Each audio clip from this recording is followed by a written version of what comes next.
This was supposed to be the trip of a lifetime, a silver jewel of a train, cutting through the pristine white heart of the Canadian Rockies. It was our escape, our dream. Now, the rhythmic clatter of the wheels on the track is the only thing that separates me from a silence that wants to swallow me whole. The man I love is gone, lost to the snow after breaking one simple rule. And now, the thing in the seat across from me, the thing that looks like him. It wears his face. I'm telling you this so you understand. The rule isn't a suggestion. It's a sentence. The world outside our window was an artist's fantasy of winter, a vast, unending canvas of white and grey, painted with the dark, jagged strokes of pine trees heavy with snow, and the colossal ancient faces of mountains that scraped against a bruised twilight sky. We were suspended in motion, gliding through a landscape so immense and empty it felt like we were the last two people on Earth. And for a little while that feeling was perfect. Our cabin, number 7, was an anachronism of warmth and elegance. The walls were panelled in a dark, fragrant mahogany that gleamed under the soft glow of brass lamps. The seats were plush velvet, the colour of deep burgundy wine, and a small folded-down table stood between them, upon which sat 2 half-empty glasses and a bottle of ridiculously expensive champagne. It was a gift from Liam's parents for our anniversary. "To see the country the right way," the card had said. "You know," Liam started, his voice a low, contented rumble that I loved, "I think I could get used to this. No emails, no deadlines, just this." He made a grand gesture with his glass, encompassing the blur of white outside and the cozy opulence within. His smile was infectious, the kind that made the corners of his eyes crinkle.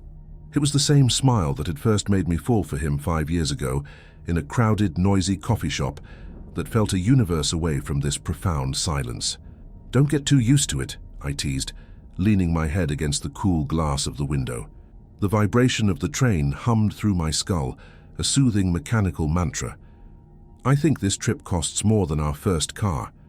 He laughed, a rich, genuine sound that filled our small space. "Worth every penny, Alex. Look at it." I did. I let my eyes trace the impossible geometry of the peaks, the way the setting sun bled soft pinks and purples onto the snow-covered slopes. There was a raw, intimidating beauty to it all. It was a landscape that didn't care about us, that had existed long before us and would remain long after. It made our lives, our worries, our entire world feel beautifully, terrifyingly insignificant. The isolation was a double-edged sword, a romantic escape on one side, and a primal, unnerving solitude on the other. For now, wrapped in the warmth of the cabin with Liam by my side, romance was winning. As dusk finally surrendered to a deep, starless night, a porter knocked softly on our door. He was an older man with a kind, weathered face and a crisp uniform, and he brought us fresh towels and the dinner menu. Before he left, he placed a small laminated card on our table. "The evening guidelines for your comfort and safety," he said, his voice polite but with a strange formal weight to it. Then he tipped his cap and was gone, leaving only the scent of starch and cold air in his wake. I picked up the card. The front had a beautiful stylized logo of the railway company. The back was titled Onboard Directives. Most of it was standard, predictable stuff. "Dinner is served between 7 p.m. and 9 p.m. in the dining car. Please keep noise to a minimum after 10 p.m. In case of emergency, pull the red cord." But then at the very bottom, set apart from the others, was the last rule. It was printed in a slightly bolder, starker font. "For your safety and comfort, under no circumstances should the cabin window or door be opened between the hours of 1 a.m. and 5 a.m. The mountain sounds can be disorienting." I read it twice. "The mountain sounds can be disorienting," I murmured, a strange little shiver tracing its way down my spine. It was such an odd, specific instruction. It felt less like a rule and more like a line from a ghost story. Liam leaned over my shoulder to read it, and a moment later he let out a short, amused laugh. "That's brilliant," he said, taking the card from my fingers and flipping it over. "It's marketing, Alex. Genius, really. They create a little bit of local folklore, a bit of a spook story to tell the folks back home, makes the whole experience more authentic." He placed the card back on the table, dismissing it with a wave of his hand. "I don't know," I said, my gaze drifting back to the inky blackness outside the window. We were so far from everything. The train was a tiny, fragile thread of light and warmth in a vast, frozen wilderness. It just seems specific. It's supposed to, he said, wrapping an arm around me and pulling me close. That's what makes it effective. Now stop worrying about spooky mountain sounds and help me decide between the salmon or the Alberta beef. I let him distract me. We went to the dining car, a magnificent space of crisp white tablecloths and glittering silverware, and had a wonderful meal. We talked and laughed, the strange rule momentarily forgotten, lost in the wine and the exquisite food and the simple joy of being together. But as we walked back to our cabin later that night, the corridors of the train felt different, quieter. The rhythmic clatter of the wheels seemed louder, more insistent. The other passengers we passed seemed to nod with a kind of reserved, knowing quietness. Or maybe, I told myself, it was just the wine and my overactive imagination. We settled into bed, the gentle rocking of the train a cradle in the dark. I fell asleep quickly, but my sleep was thin, restless. I was drifting in that strange space between dream and consciousness when a sound pulled me awake. It was faint, distant, but clear. A low melodic humming, almost like a lullaby being sung by someone with a very deep voice. It seemed to be coming from the corridor. I lay perfectly still, listening. It was beautiful in a haunting, mournful way. Beside me, Liam stirred. "Did you hear that?" he whispered into the darkness. "Yes," I breathed, my heart starting to beat a little faster.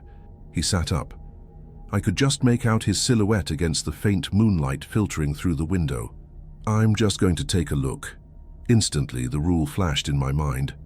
"Liam, no, it must be after 1. I fumbled for my phone on the small nightstand. The screen flared to life, illuminating the cabin. 2:17 a.m. "Don't open the door." He let out a soft, exasperated sigh. "Alex, it's probably just another passenger humming their way back from the bar car. The rule is a gimmick. I'm just curious. Please don't." There was a sudden, urgent tightness in my chest.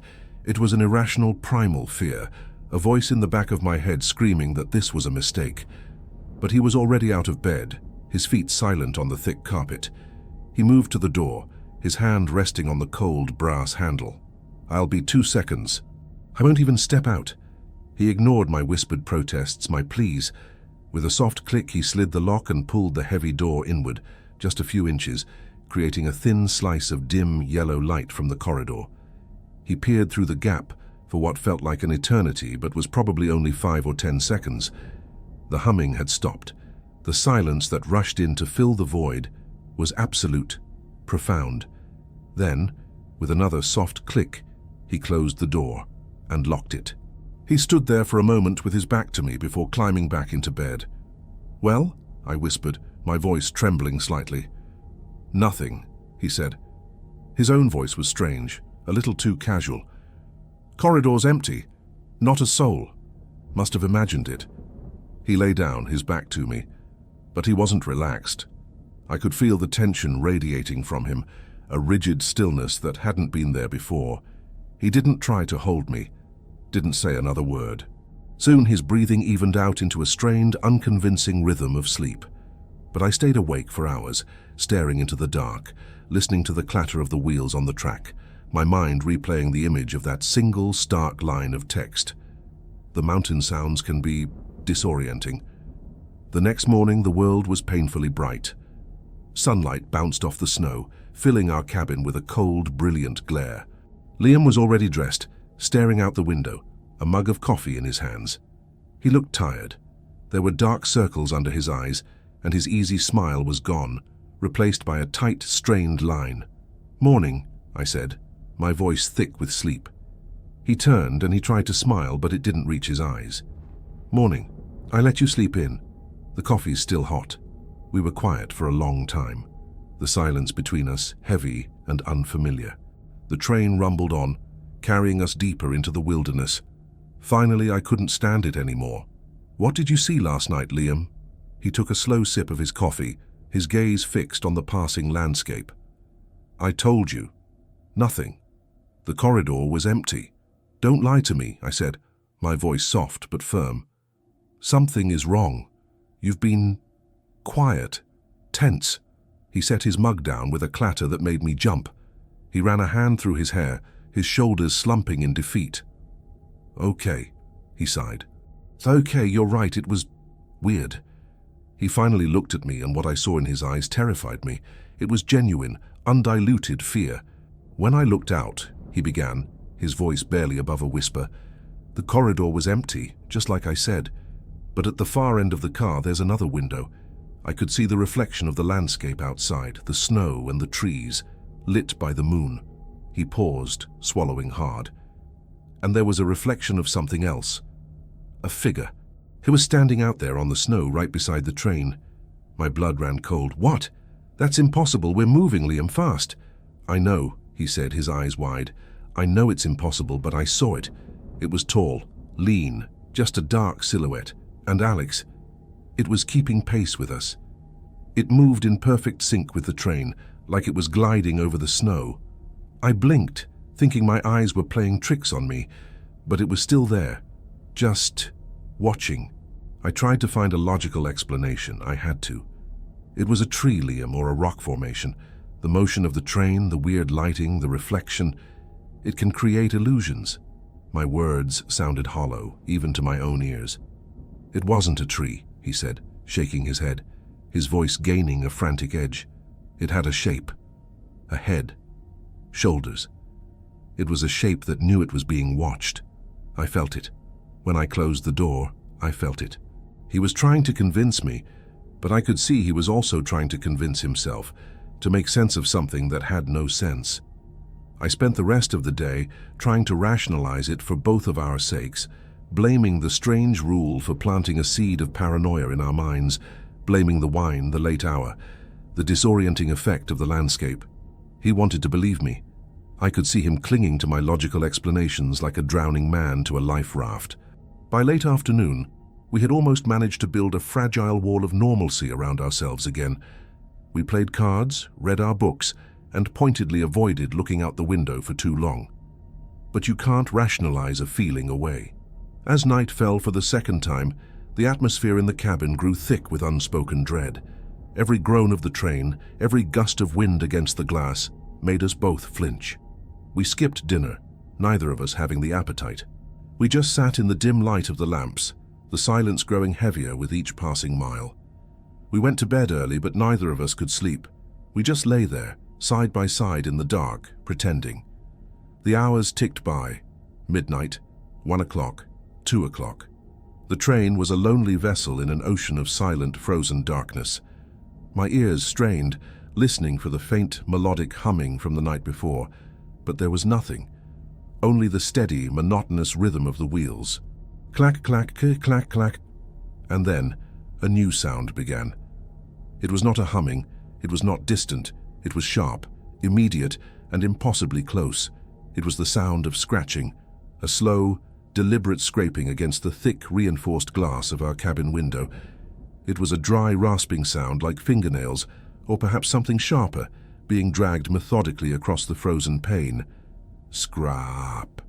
Pause. Scrap. Pause.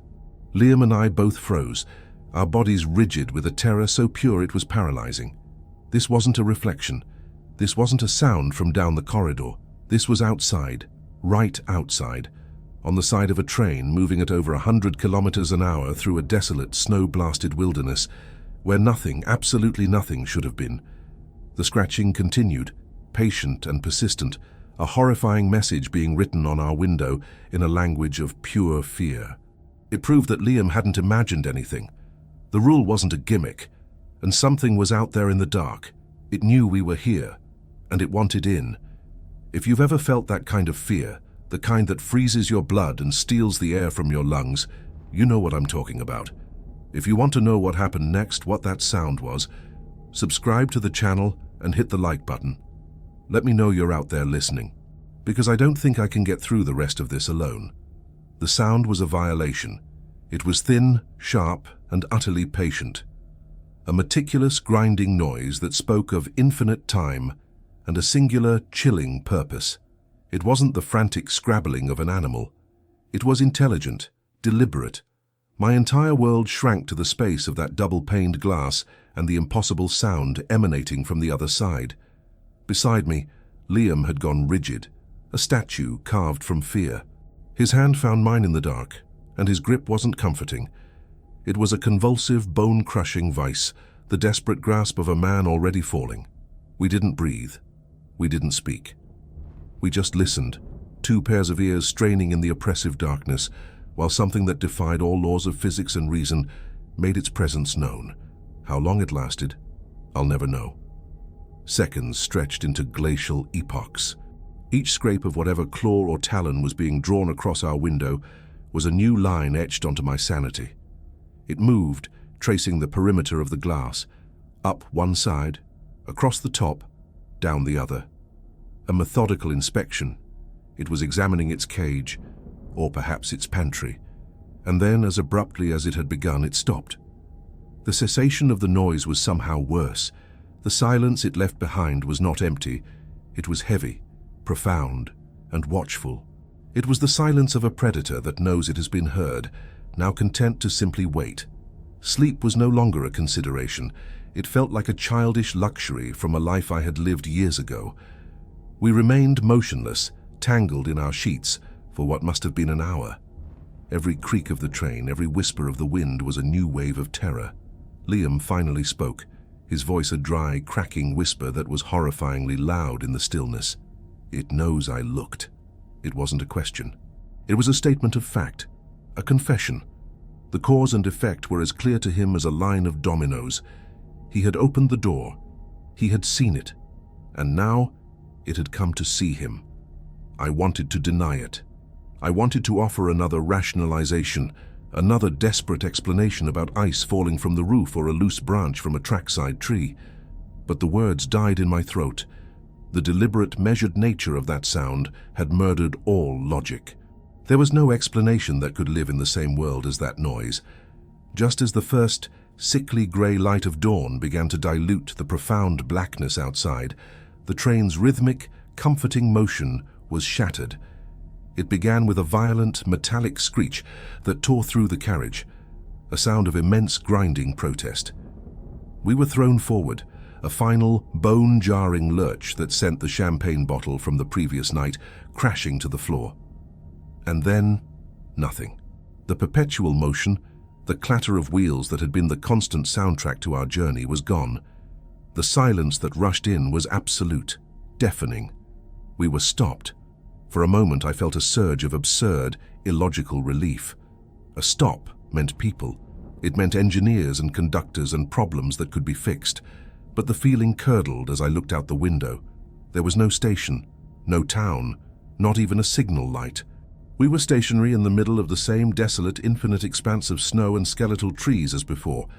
If anything, the landscape looked even more hostile now that we weren't gliding past it.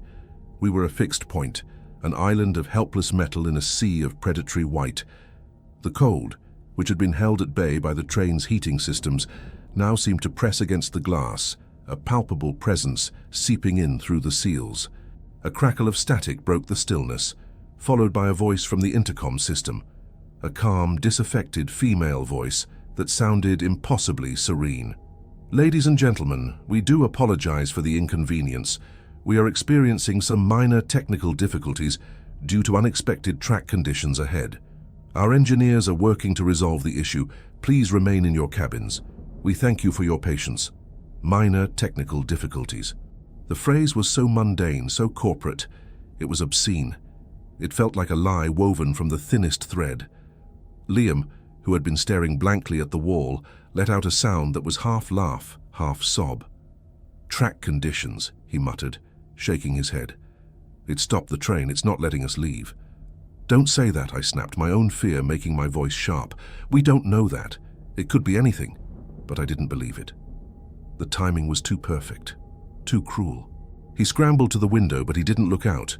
Instead, he grabbed the thick velvet curtains and pulled them shut with a violent finality, plunging our cabin into a gloomy, artificial twilight.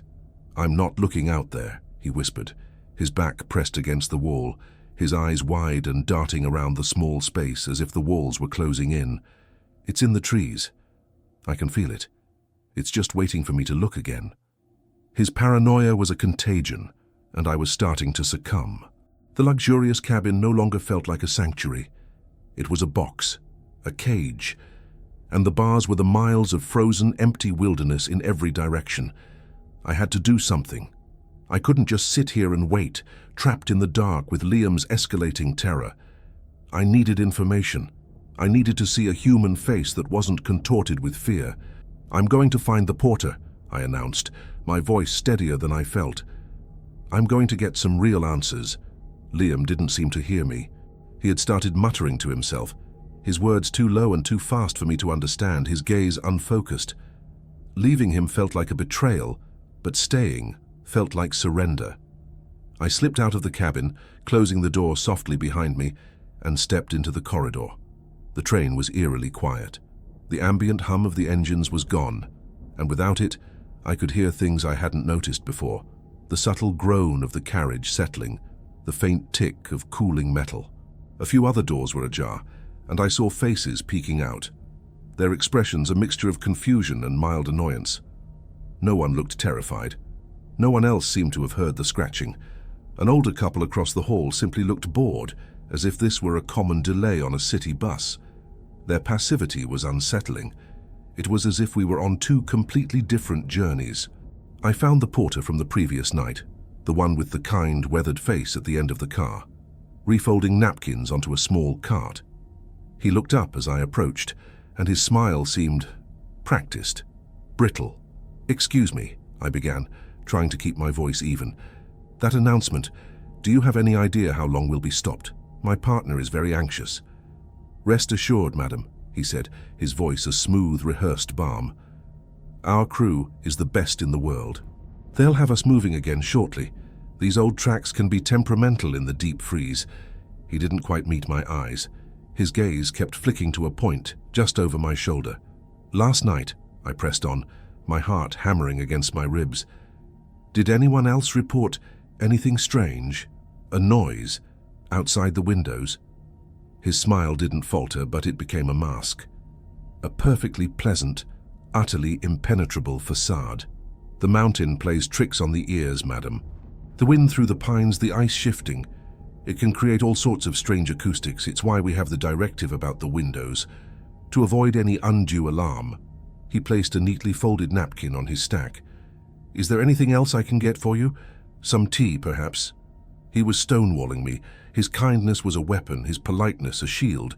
He was dismissing me with the practiced ease of someone who had given this exact speech many times before. I saw it then. He wasn't here to help.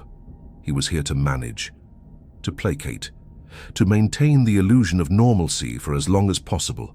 A cold knot of dread tightened in my stomach. They knew. The staff, the crew, they knew what was out there.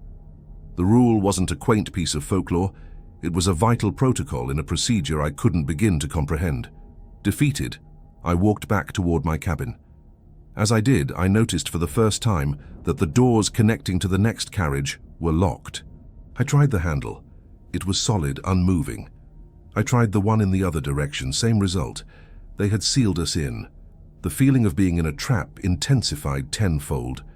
We weren't just stopped, we were compartmentalized, segregated. I spent the next few hours walking the length of our single, isolated carriage. It was a futile exercise, a way to burn off the nervous energy that was making my skin crawl. The other passengers remained strangely placid, reading books or talking in hushed tones, their apathy a silent, damning judgment of my own rising panic. Liam refused to come out of the cabin. When I checked on him, he had turned off all the lights and was sitting on the floor in the corner, his arms wrapped around his knees. He was rocking back and forth, ever so slightly. It was during my 10th restless patrol of the corridor that I noticed it. At the very front of the car, past the last passenger cabin, was a service door. It was marked staff only, but in the chaos of the sudden stop, it hadn't been properly latched. It was open just a crack. My heart leaped. It was a chance. A way out of this gilded cage, even if it only led to another part of the train. Glancing back down the corridor and seeing no one, I slipped through. I was in a small vestibule that connected to the next carriage. As I'd suspected, the main door was locked tight, but there was another door here, a heavy, sliding one marked baggage. My curiosity, now a desperate, clawing need for answers, overpowered my fear. I pulled the handle. With a low groan of protest, it slid open into darkness. I fumbled for a light switch just inside the door, and a single bare bulb flickered to life, casting a weak, yellow pallor over a cavernous space. The air was frigid and smelled of dust, cold metal and something else. Something old, like decaying leather and faded perfume. The car was filled with luggage, mostly expensive-looking modern suitcases, but against the far wall there was a separate section, almost a shrine of neglect. Here sat older, forgotten items, steamer trunks with peeling travel stickers from forgotten destinations, hat boxes crumbling at the seams, and a large, dark wood crate bound with rusted iron straps. Unlike the other luggage, it bore no tags. It was simply there. A powerful, inexplicable pull drew me toward it. The lid wasn't nailed down. I used all my strength to heave it open. The hinges shrieked in protest. Inside, nestled in what looked like yellowed straw, was a collection of personal effects. A tarnished silver locket, a single child's shoe, a pair of cracked spectacles, and underneath them, 2 items that made the blood freeze in my veins.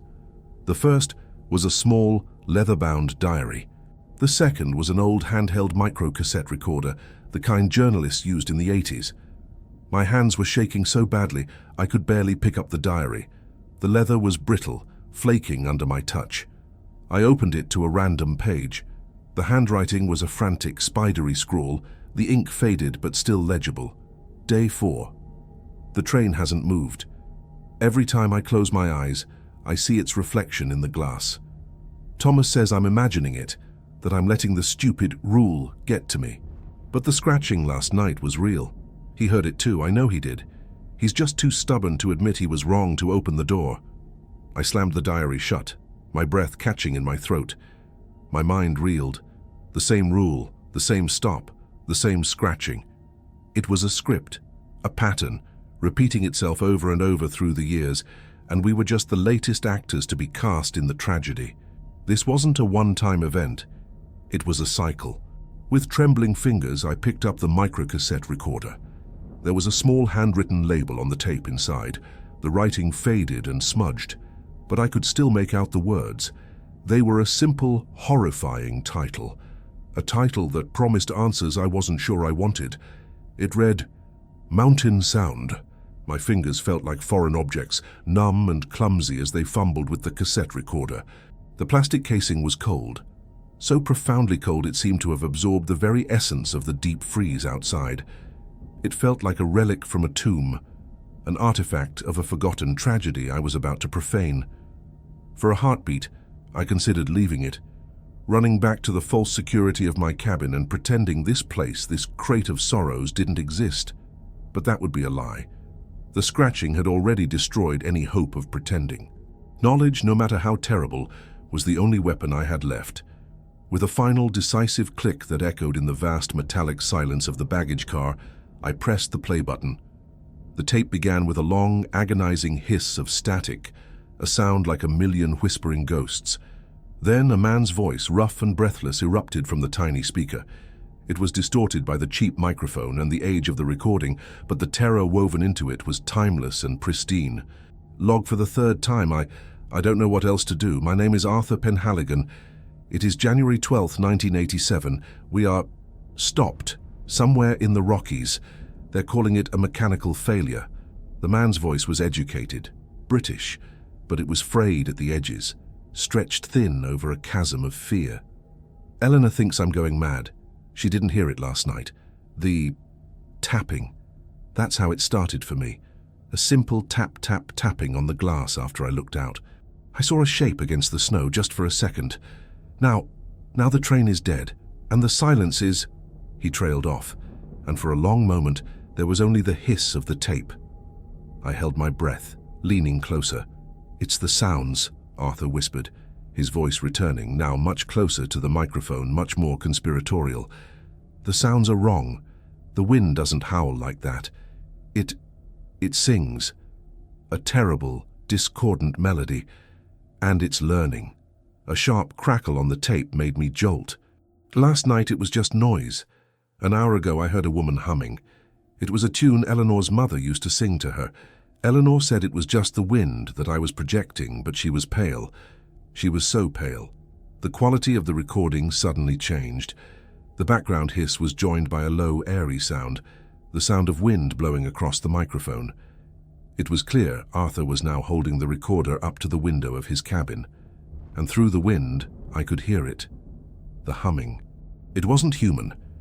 It was too high-pitched, too clean, with a strange resonant quality, like a crystal glass being rubbed by a wet finger, yet it followed a distinct, repeating melody. It was the most beautiful and horrifying thing I had ever heard. "Do you hear it, Eleanor?" Arthur's voice was a desperate plea. A faint, muffled female voice responded from a distance. "It's just the wind, Arthur. For God's sake, close the curtain and come away from there." "No, no, listen," he insisted.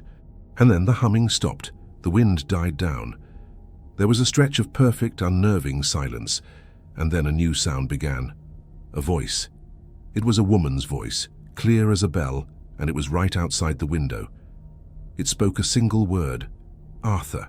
It was a perfect imitation of Eleanor's voice. So perfect that on the tape, the real Eleanor called out, "What?" "I'm right here. Arthur." The voice outside repeated, closer this time, its tone shifting. It was seductive, pleading. "It's so cold out here, darling, I'm lost. Open the window just a little, help me." "That's not me," the real Eleanor shrieked from inside the cabin. "Arthur, that's not me, don't listen." The tape descended into chaos. Arthur was breathing in ragged, panicked gasps. Eleanor was sobbing, but the voice outside was calm, relentless. "It's all right, my love. I've found something wonderful in the snow, a secret. Let me in, Arthur. Let me show you." A new noise joined the cacophony. A sound that wasn't human, wasn't a voice. It was a low, guttural clicking, like 1,000 insects chittering in unison, overlaid with the sound of wet canvas tearing slowly. It was the sound of the thing itself, the creature behind the stolen voice. The recording climaxed with a shattering, percussive crash, glass breaking, Eleanor screaming a single piercing note of pure agony, and then the tape cut to static, abruptly. Finally. I stood there in the frigid darkness of the baggage car, the little plastic recorder clutched in my hand. The silence it left behind was a physical weight. My legs gave out, and I slid down the cold metal wall to the floor, my mind a maelstrom of horror. It wasn't just a monster. It was a predator that used love as its lure. It learned, it adapted. It took the most precious private things, a lullaby, a secret, a voice, and twisted them into weapons. It didn't just kill its victims. It dismantled them psychologically first, piece by agonizing piece. My thoughts immediately flew to Liam, to his quietness, to the way he refused to look out the window. He wasn't just scared of what he had seen. He was terrified of what he might hear. I scrambled to my feet and all but ran from the baggage car, back through the service door, and down the unnervingly peaceful corridor. I burst into our cabin. The curtains were still drawn, and the room was a cave of shadows.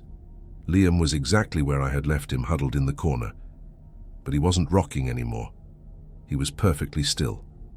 On the floor in front of him were several pieces of hotel stationery, and in his hand was a pen. He was drawing. "Liam," I whispered, my voice hoarse. He didn't look up. His focus was entirely on the paper, his hand moving with a strange, fluid certainty. His other hand was clamped over his ear. "They told me not to open the door," he murmured, his voice flat and empty. "The porter, when we first checked in, he looked right at me. He said, 'Some rules on this train are older than the tracks, son. Don't you go testing them.'" My blood ran cold. The kind porter, the brittle smile. It wasn't just a warning, it was a prophecy.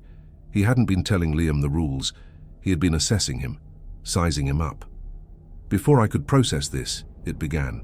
It started so faintly I thought I was imagining it, a phantom echo from the tape, a voice light and feminine drifting through the thick glass of the window. It was humming. Not Arthur's lullaby, but a different tune, one I vaguely recognized.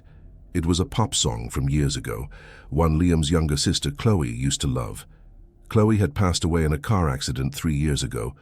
It was a wound in Liam that had never fully healed. Liam's head snapped up. His eyes, wide and luminous in the gloom, met mine. In them, I saw a terrifying flicker of recognition, of hope, immediately followed by a wave of absolute despair. He knew instinctively that this was the same kind of trick, the same vile mimicry Arthur had faced, but knowing didn't make it any less potent. The humming stopped, and the voice began to speak. "Liam, are you in there?" The voice was Chloe. It was her exact pitch, her slight lisp, the playful cadence that had driven him crazy when they were kids. It was a perfect, crystalline replica of a voice that should have been silenced by death forever. "Liam, I'm scared," the voice outside whispered, a pathetic childlike tremor entering its tone. "I got off at the last stop and the train left me. It's so dark. Please open the door. I can't see." Liam let out a choked, guttural sob. He pressed his hands over both ears, shaking his head violently, his eyes screwed shut. No, you're not her, you're not her." "But I am," Chloe's voice insisted, its sweetness curdling into something sharp, something wounded and accusatory. "You left me. You always leave me. You weren't there for me then, and you're not here for me now. Are you going to leave me out here to freeze, Liam? Again?" It was a masterstroke of psychological torture. It wasn't just a lure, it was an accusation, targeting the deepest reservoirs of his grief and guilt.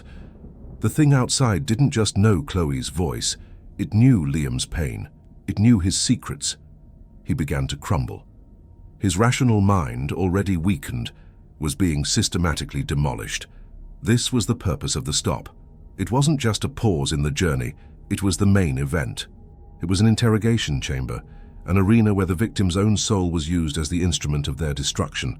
I rushed to his side, wrapping my arms around him. He felt as brittle as glass. "Don't listen, Liam," I pleaded, my voice a desperate whisper against his ear. "It's a trick, it's what it does, it's not real." "It knows," he gasped, his body racked with tremors. "It knows everything." The voice outside fell silent. The attack was over. Like the scratching, it had been a precise, calculated strike, and it had hit its mark. Liam was broken. He became utterly unresponsive, retreating to a place in his mind where I couldn't follow.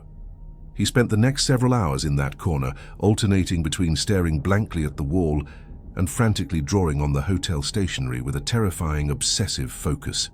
Leaving him felt like abandoning a child, but I was consumed by a cold, burning rage and a desperate need to understand the full scope of this nightmare.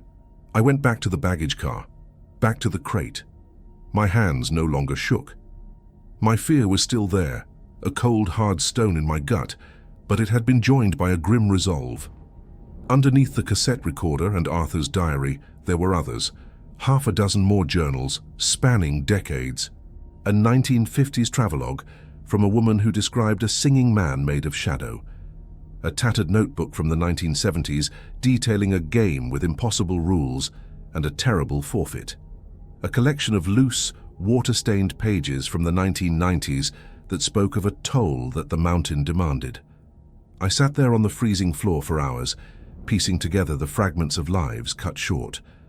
The stories were different, the victims unique, but the pattern was always the same.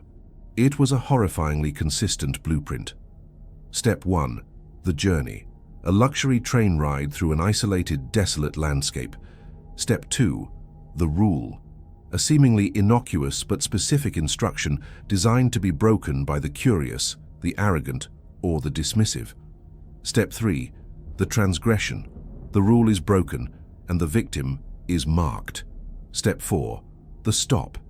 The train halts in the middle of nowhere, isolating the marked prey. Step 5. The torment. The entity begins its psychological assault, using personalized knowledge to dismantle the victim's sanity.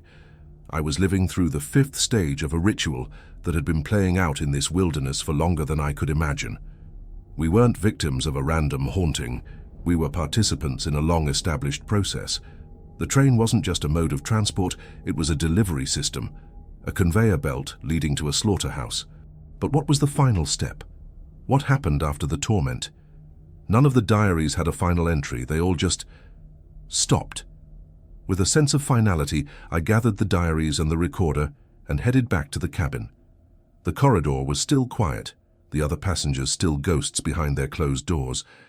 The whole train felt like it was holding its breath, waiting. When I opened our door, the sight that greeted me stole the air from my lungs. The small cabin was wallpapered with Liam's drawings, dozens of them stuck to the walls, the window, the door, and they were all of the same thing, a figure. It was impossibly tall and slender, its limbs too long, its joints bending at unnatural angles. It had no face, just a smooth, blank expanse of shadow. In every drawing it was standing amongst pine trees, watching.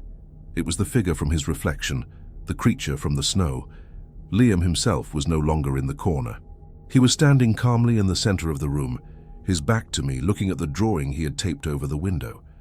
The terrifying, unnatural calm that had settled over him was 1,000 times more frightening than his panic.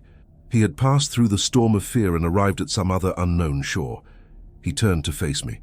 His eyes were clear for the first time all day, but they were filled with a profound and terrible understanding. A single tear traced a path through the grime on his cheek. He held up his final drawing. It was the most detailed one yet. The faceless figure stood in the snow, its long, spindly arm outstretched, its hand open. It wasn't a threatening gesture. It was an invitation.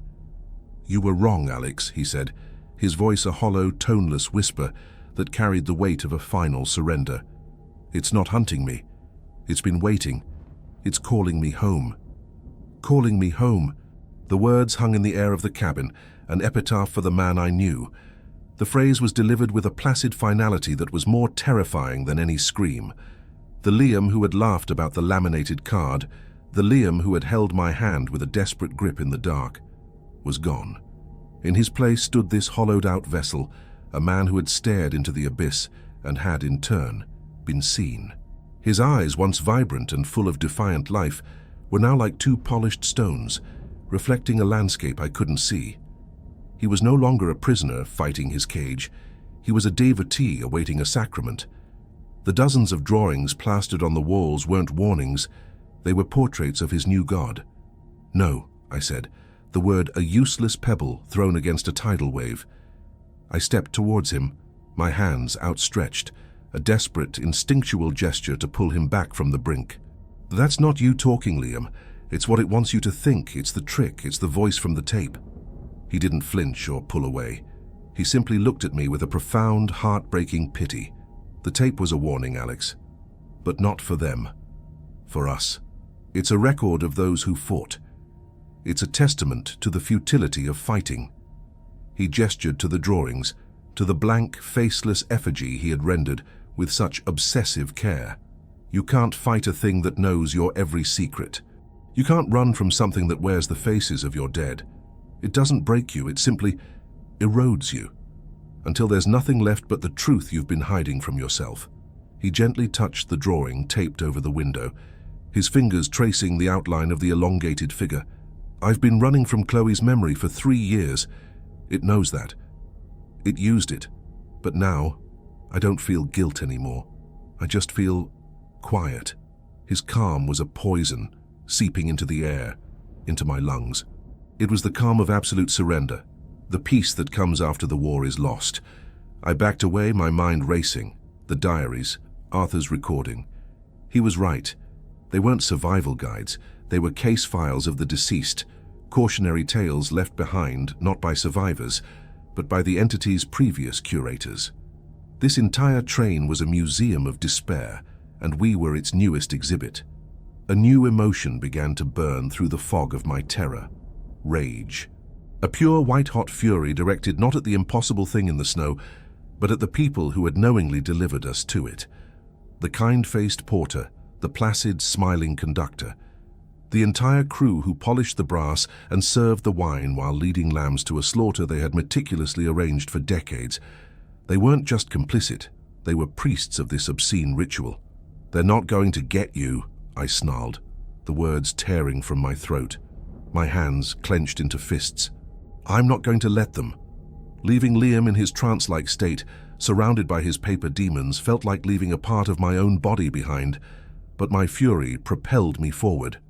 I grabbed Arthur Penhaligon's leather-bound diary from the small pile I'd left by the door. It felt heavy in my hand, a dense physical testament to another man's destruction. This would be my proof, my accusation. I stormed out of the cabin and into the corridor. The apathetic calm of the carriage was now infuriating. The other passengers, whom I'd barely seen, now seemed to be emerging.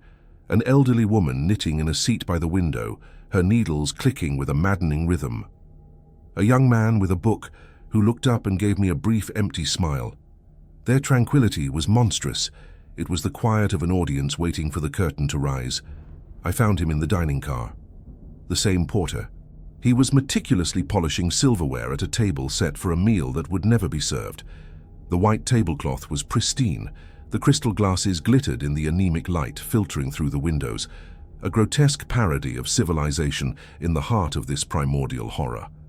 He looked up as I approached, his practiced, gentle smile already forming, but it faltered when he saw my face, when he saw the diary clutched in my hand. I didn't speak. I simply walked to his table and slammed the diary down onto the white linen. The crack of the old spine against the table was like a gunshot in the silent car. January 12th, 1987, I said, my voice low and shaking with controlled rage. Arthur Penhaligon, his wife Eleanor. Does the name ring a bell? The porter's smile vanished. For the first time, the mask of the deferential employee fell away completely. His eyes, which I had thought were kind and weathered, now seemed ancient, weary, and utterly devoid of warmth. He looked from the diary to my face, and his expression was not one of surprise or fear, but of profound, tired recognition. He placed the fork he was polishing down beside its perfectly aligned knife and spoon. "You shouldn't have been in the baggage car," he said, his voice losing its pleasant service industry lilt. It was flatter now, deeper. The voice of a man who had not been hired but ordained. "You knew," I whispered, the accusation ablaid. "All of you. This entire trip. It's a lie. It's a trap." He sighed, a long, slow exhalation, and for the first time, he met my gaze directly. There was no pity there, only a grim, unyielding sense of duty. "A trap implies deceit, madam. We are very clear about the rules. The directives are provided for a reason." "A reason?" I spat, my voice rising. "What reason? To feed that thing in the woods? You stop the train and you let it torment people. You let it tear them apart from the inside out? For what?" "You mistake our role," he said, his voice as cold and sterile as the landscape outside. "We are not its keepers. We are not its servants. We are simply the facilitators of a covenant as old as these mountains.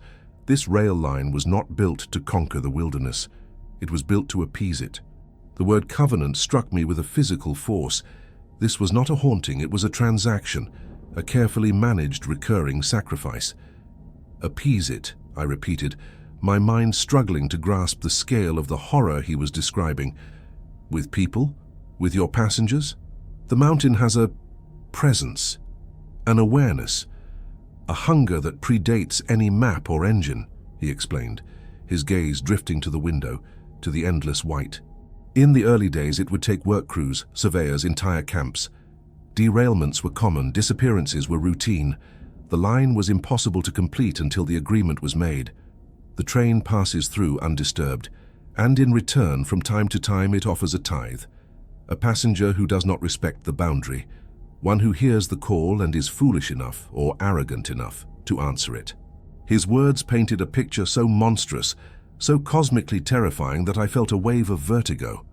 We weren't just victims of a creature, we were cogs in a machine of appeasement, a blood sacrifice to an ancient terrestrial god. We were the price of passage. "So you just watch," I said, my voice trembling with a mixture of rage and revulsion. "You serve us champagne and you smile while you wait to see who breaks the rule? You wait to see who gets chosen?" "We are shepherds, not jailers," he corrected, his tone dispassionate, as if he were explaining a point of company policy. "We guide the flock. We cannot be held responsible for the wolf that comes for the one who wanders from the path. Your partner was not chosen. He chose. He opened the door."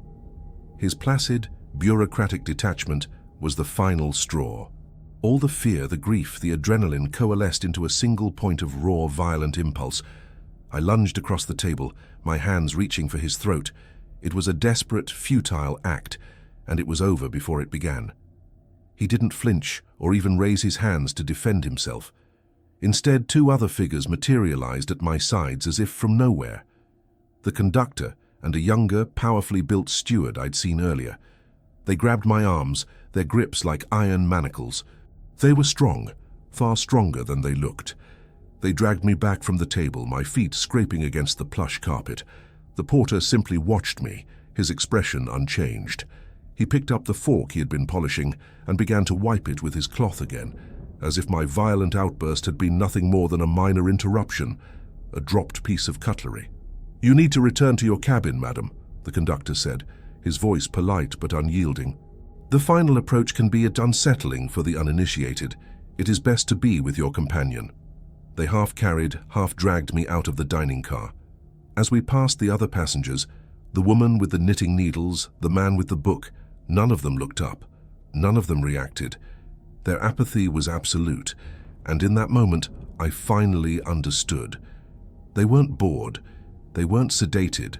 They were waiting. They weren't just an audience. They were part of the ceremony. A silent, watchful congregation.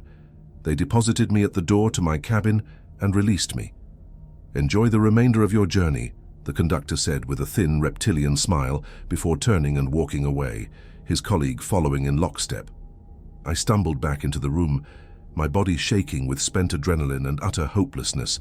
Liam was still standing where I had left him. He had added a new drawing to the window pane, taping it right in the center.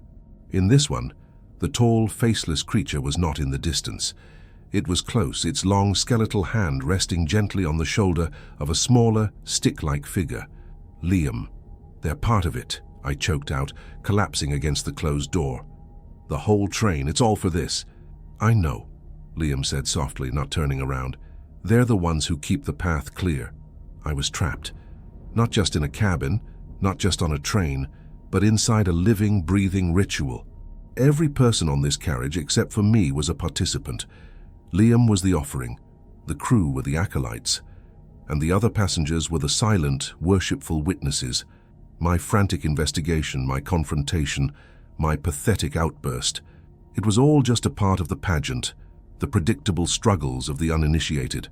As the last vestiges of the grey afternoon light began to fail, a change occurred outside.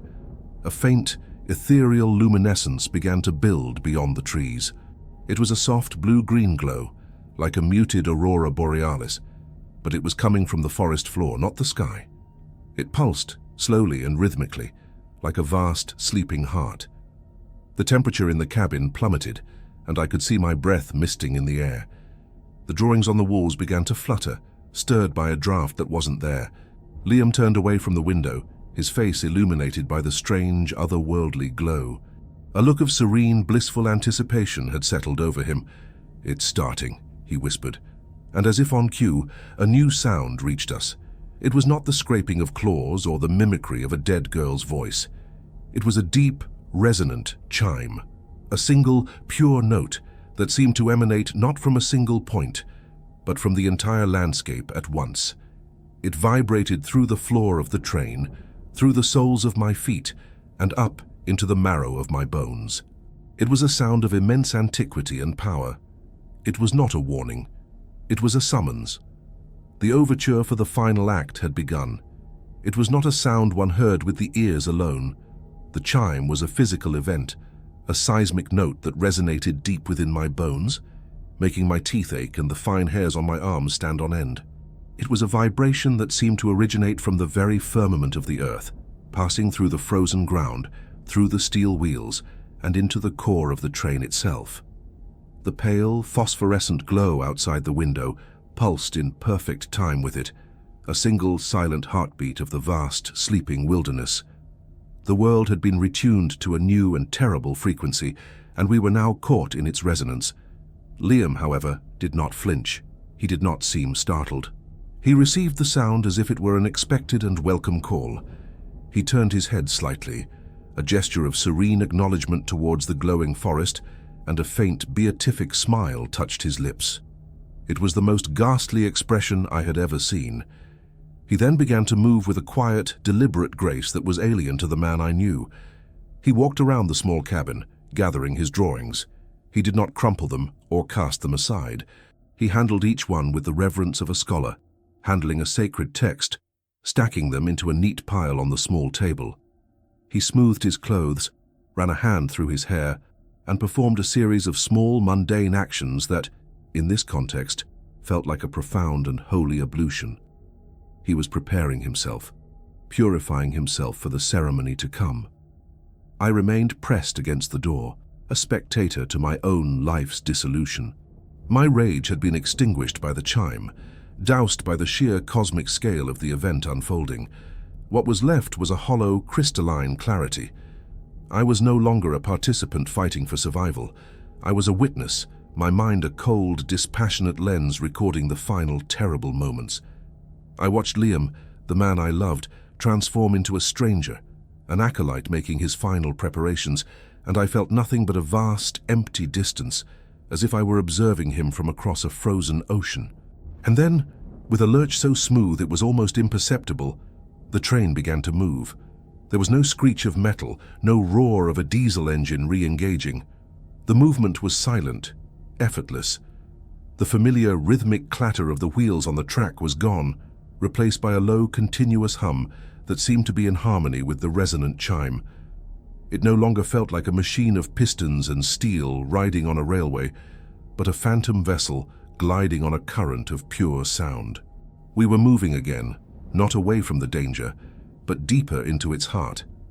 The Calmaria had arrived. I dared to look down the corridor. The doors to the other cabins were now open. All of them. And in each doorway, a passenger stood, silent and motionless. The elderly woman's knitting was gone. The young man's book was closed. They stood like sentinels, their faces blank, their eyes fixed on some point in the distance ahead of us. They were not looking at me. I was beneath their notice, a piece of furniture in the temple. Their collective stillness was a wall of silent devotion that sealed me in with Liam more effectively than any locked door. The crew moved among them. The porter, the conductor, the stewards. They glided through the carriage with a new purpose. The pretense of service was gone entirely. Their faces were grim, focused, their movements economical and precise. They were no longer hosts, they were officiants. One of them carried a long dark wooden pole with a small crescent-shaped blade at its tip. Another held a censer, from which a thin, grey, acrid-smelling smoke coiled into the air. They were preparing the space, sanctifying the path. My journey from the urban world of schedules and logic was complete. I had been transported into a waking nightmare governed by a terrible and ancient liturgy. The journey was not long, but every second of it was an exercise in slow, suffocating dread. The landscape outside had transformed. The eerie, blue-green luminescence now clung to everything, draping the skeletal branches of the pines in veils of ghostly light and pooling in the hollows of the snow like liquid moonlight. The world beyond the glass was no longer a terrestrial forest, but a drowned cathedral, a submerged world of profound and sacred horror. The very geometry of the trees seemed to shift, their trunks aligning into patterns and pathways that spoke of an intelligence far older than biology. Inside, Liam had finished his preparations. He now stood by the window, but he did not look out. He looked at the reflection in the glass, at his own face overlaid upon the spectral forest beyond. He was communing with it, or with himself, or with the entity that now owned a piece of him. I could not tell. I simply watched as his reflection seemed to flicker and distort, at times looking like him, at others shifting into a taller, leaner silhouette that my mind refused to fully process. The train began to slow, its spectral humming descending in pitch. The deceleration was as smooth and deliberate as its acceleration. We were not stopping, we were arriving. I looked out the window, past Liam's still form, and saw where we were being taken. It was not a station. It was not a siding. It was a place that had been made for this. We had emerged from the dense forest into a vast, perfectly circular clearing. It was a natural amphitheater, ringed by a silent uniform wall of colossal pine trees that stood like the pillars of a forgotten temple. The ground was a flawless, undisturbed blanket of snow, and in the center of the clearing, a single enormous monolith of black volcanic rock jutted towards the sky, absorbing the moonlight and giving nothing back. The sky above was a spectacle of impossible clarity. The moon was full, a perfect silver disk hanging directly overhead, and it cast no shadows. The light it shed was stark, flat, and absolute, illuminating every snowflake, every needle on the distant pines with a preternatural sharpness. There were no stars, just the moon, the clearing, and the profound, sound-absorbing silence. With a final, gentle sigh of mechanics, the train came to a complete stop. For a moment, nothing happened. The entire world seemed to be holding its breath. The silent congregation in the corridor, the grim-faced acolytes of the crew, Liam and I in our small, wallpapered chamber, all of us were suspended in a final, terrible moment of anticipation. A soft crackle broke the stillness. It was the intercom. The voice the same calm, disaffected female announcer from the very beginning.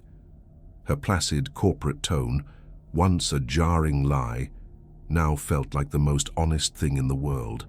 It was the voice of the ritual itself, stripped of all emotion, all pretense. "We have arrived at our destination," the voice said, clear and steady.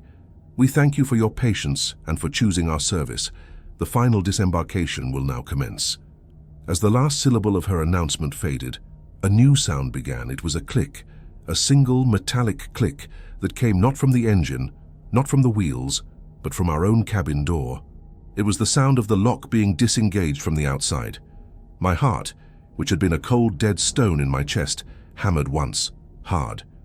The door, my last physical barrier between my world and theirs, was now unsealed. It didn't swing open. It remained closed, a silent invitation. The porter appeared in the corridor, framed by the open doorway of our cabin. He did not step inside. He simply stood on the threshold, his ancient, weary eyes bypassing me completely. He looked only at Liam. His face was devoid of all expression, but his posture was one of profound hierarchical respect, the deference of a lesser priest to the chosen offering. He did not speak for a long moment. He just waited. The silence was his command. Liam turned from the window. His face, bathed in the moonlight from the clearing, was serene. He looked at the open path before him, at the waiting porter, and he nodded once, a gesture of simple, final assent. He took a single step forward. "Liam, wait!" I breathed, the words a useless vapor in the frigid air. It was a reflex, the last dying ember of the woman who had boarded this train with him. He paused at the door, but he did not turn to look at me. His gaze remained fixed on the path ahead. He spoke, his voice not his own but a quiet, resonant echo, as if it were coming from a great distance. "The rule is not about the sound," he said, his words a final, chilling revelation. "It's about the silence that comes after. You hear it, and it hears you. It's a call and response. I just answered." And with that, he stepped out of the cabin and into the corridor. The porter moved aside to let him pass. Liam did not look back. He walked with a steady, unhurried gait down the length of the carriage, past the silent, watching congregation, towards the open exit door at the end of the car that led out into the waiting snow, into the heart of the moonlit clearing. He was not being led. He was not being forced. He was proceeding to his own coronation. The porter then turned his gaze to me. For the first time I saw a flicker of something in his eyes. It wasn't pity. It was a cold, clinical curiosity. He was looking at a loose end, a variable that had not yet been accounted for. He gave me a slow, almost imperceptible nod, a gesture that felt both like a dismissal and a promise, before he turned and followed Liam, leaving me alone in the cabin, the doorway an open wound leading out into the impossible night. This is it, the end of the line. Liam is walking out into that impossible moonlight, and every instinct in my body is screaming at me to lock the door, to hide, to cower in this small, paper-covered room until the sun rises. But I can't. Whatever he is now, a piece of him, the piece that I loved, is still in there. And I can't let him face this alone. Before I tell you what I saw in that clearing, before I explain the final, terrible truth of this journey, I need you to do something for me. subscribe to this channel. Leave a comment below and tell me, what do you think is the terrible truth behind this train? Because in a moment, you're going to find out. And I need to know I'm not the only one who knows it. I can't be the only one. The open doorway was a dare, a threshold between the world I knew and a new, terrifying reality. For a frozen eternity, I stood paralyzed, my feet fused to the floor. My mind was a perfect, silent void where fear should have been. It was the absolute calm of a system that has been so overloaded with terror that all its circuits have tripped. I watched the porter's back recede down the corridor, a dark, final punctuation mark to Liam's departure. The choice was simple. I could stay here in this cabin, this tomb of memories and mad drawings, and wait for whatever came next. Or I could follow him. I could bear witness. Some vestigial piece of my old self, some stubborn filament of love that refused to be extinguished, made the choice for me. My legs, moving with a will of their own, carried me out of the cabin. I stepped into the corridor, and the air was thick, heavy, and electric, like the moments before a lightning strike. The other passengers, standing stock still in their doorways, did not turn their heads as I passed. Their eyes were fixed on the exit at the end of the car, their faces masks of placid, ecstatic anticipation. I was invisible to them, a ghost at their holy rite. I was nothing. I reached the end of the carriage. The exit door stood open to the night, a perfect rectangular frame for the impossible scene outside. The cold that poured in was not normal winter air. It was a sterile, ancient cold that felt less like a temperature and more like the absolute absence of heat, of life. I stepped through, and my boots sank into the pristine, powdery snow. The world went silent. The faint residual hum of the train was gone, absorbed by the immense sound-dampening stillness of the clearing. The silence was not an absence of noise. It was a presence, a symphonic, multi-layered quietude that pressed in on all sides, a pressure against my eardrums. The scene before me was a tableau of sublime and dreadful beauty. The train had stopped at the very edge of the circular clearing, and all the passengers had disembarked. They had formed a perfect wide circle around the central black monolith, a living wall of silent observers, their faces upturned to the stark, shadowless moonlight. They were evenly spaced, their stillness absolute. In the center of this human circle, near the base of the dark stone, stood Liam. He was alone, a small, solitary figure in the vastness, his head bowed as if in prayer. The crew, the porter, the conductor, the stewards, stood just outside the circle at the 4 cardinal points, like sentinels guarding a sacred space. I stayed in the shadow of the train, a desecrator at a holy mass, my breath pluming in the frigid air. Time ceased to have meaning. There was only the waiting. The entire universe seemed to have paused in anticipation. Then a subtle shift occurred. The pale blue-green luminescence I had seen from the train began to seep from the base of the monolith. It was not a light being cast upon the rock, but a light emanating from within it, as if the stone were a door ajar to another world, leaking its strange twilight into ours. The glow intensified, pulsing in time with a slow, deep thrumming that I felt in the soles of my feet. The congregation stirred as one. A low, unified chant began to rise from them. It was not made of words, but of resonant, open-mouthed tones, a chorus of harmonics that layered and built upon one another, creating a sound that was both beautiful and profoundly unnerving. It was the sound of the mountain finding its voice through human throats, and in response to their call, it came. It did not emerge from the trees. It did not rise from the ground. It unfolded itself from the space around the monolith. At first, it was just a distortion in the air, a heat haze in the freezing night. Then, it coalesced, gathering the moonlight and the shadows into a form. It was exactly as Liam had drawn it, yet the reality was infinitely more terrible than any ink sketch. It was impossibly tall, a sliver of animate night, its limbs elongated and slender, moving with a fluid, boneless grace. Its form was not entirely stable, seeming to dissolve at the edges like ink in water before reforming. It had no face, only a smooth, featureless head that seemed to absorb the light around it, a perfect void. It moved towards Liam, not by walking, but by flowing over the snow, leaving no tracks, no disturbance in the perfect white blanket. It was a being of suggestion and impossibility, a living contradiction. I expected Liam to scream, to run, but he did not. As the creature approached, he lifted his head, and on his face was a look of utter beatific rapture. He had not been called to his death. He had been called to his ascension. This was not a sacrifice, it was a communion. The final, horrifying truth of the ritual locked into place in my mind, a series of revelations that struck like lightning. The creature was not some separate entity that the train crew worshipped or appeased. The train, the crew, the congregation, they were the entity. The silent passengers were not merely witnesses, they were its body, a collective of previous offerings, their individual consciousnesses subsumed into a greater, ancient awareness. They were the cells, and the creature of light and shadow was the will that moved them. They didn't feed it, it sustained them. And Liam was not to be its meal, he was to be its newest addition. He was coming home.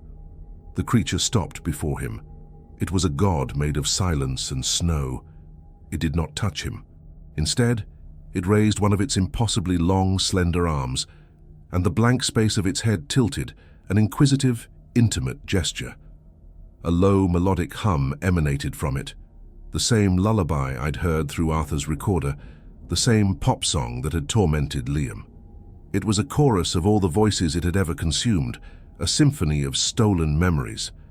Liam smiled, a genuine, peaceful smile, and he reached out, his hand trembling slightly, not with fear, but with an ecstatic desire.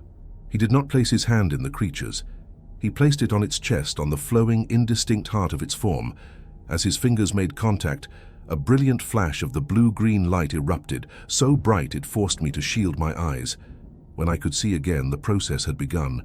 Liam was dissolving. His form was becoming translucent, losing its definition, the edges blurring and flowing upwards into the entity's body. He was being unwritten from the world, his physical matter and his consciousness being woven into the fabric of the ancient being before him. His expression never changed. It remained one of perfect, blissful peace until his face was the last thing to fade, a ghostly, smiling afterimage that hung in the air for a moment before vanishing completely into the creature's form. The entity seemed to grow infinitesimally denser, its light pulsing once, brightly. The congregation's chant reached a crescendo and then fell silent. The ritual was complete. The offering had been accepted. The collective was whole again, renewed. I was left alone in the snow, the sole audience to a horror my mind could not fully contain. I was broken. The cold had finally seeped into my core and a profound animal instinct took over. I turned and ran. I didn't know where I was going, I just ran, stumbling blindly back towards the train, towards the only structure in this alien world. As I reached the steps of the carriage, a figure blocked my path. It was the porter. He stood there, his face impassive in the ghostly light. He made no move to stop me, no move to harm me. He simply held something out to me in his gloved hand. It was a small, laminated card. My blood turned to ice. It was identical to the one we had found in our cabin, with the stylized logo of the railway company. But as I took it from him with a hand that shook uncontrollably, I saw that the text on the back was different. There were still the mundane rules about dinner times and noise levels, but at the bottom, where the warning about the window had been, there was a new, final directive. It was printed in the same stark, bold font. The covenant requires a shepherd for the offering. He who has been chosen is guided. She who has witnessed the communion must in turn guide the next. This is the oldest rule. This is the only rule that matters. I stared at the words, but my mind refused to accept them. I looked up at the porter, a silent, desperate question in my eyes. "You survived," he said, his voice a flat, factual statement. "That is not a mercy. It is a promotion."